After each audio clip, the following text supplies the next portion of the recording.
औरंगाबाद हंसो पूरा बाजार खुटहन गाँव के हाल तीन लाला नामा। औरंगाबाद हंसो पूरा बाजार खुटहन गाँव के हाल तीन लाला नामा। अपने ही खुनवा के चाचा ले कई तीनों के जाना। अपने ही खुनवा के चाचा ले कई तीनों के जाना।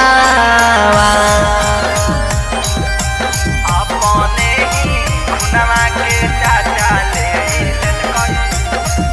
पूजा रिकॉर्डिंग स्टूडियो जहानाबाद। अपने ही खुनवा के चाचा ले कई तीनों के जाना। एगो बहिना रहे दूगो रे भाई तीनों के जाना लेके बनले कसाई। एगो बहिना रहे दूगो रे भाई तीनों के जाना लेके बनले कसाई। काहे लागी मरनी रे पापी रहो घर के तोर लाला नामा। काहे लागी मरनी रे पापी रहो घर के तोर लाला नामा। अपने ही खुनवा के चाचा ले कई तीनों के जाना। अपने ही खुनवा के चाचा ले कई तीनों के जाना।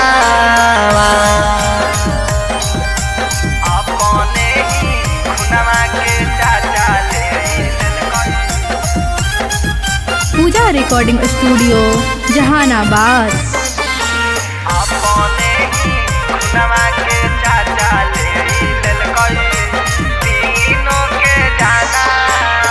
घर परिवार के तोड़ देने तू डोर रे गौवा जे बरवा के गिरो अखिया से लोर रे। घर परिवार के तोड़ देने तू डोर रे गौवा जे बरवा के गिरो अखिया से लोर रे। रौसना प्रेमिता कहे हलई घर के अपन दुश्मना। पर मनी रालता कहे हलई घर के अपन दुश्मना।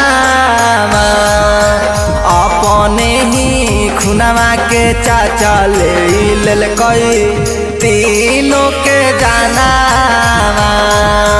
अपने ही खुनवा के चाचा ले कई तीनों के जाना।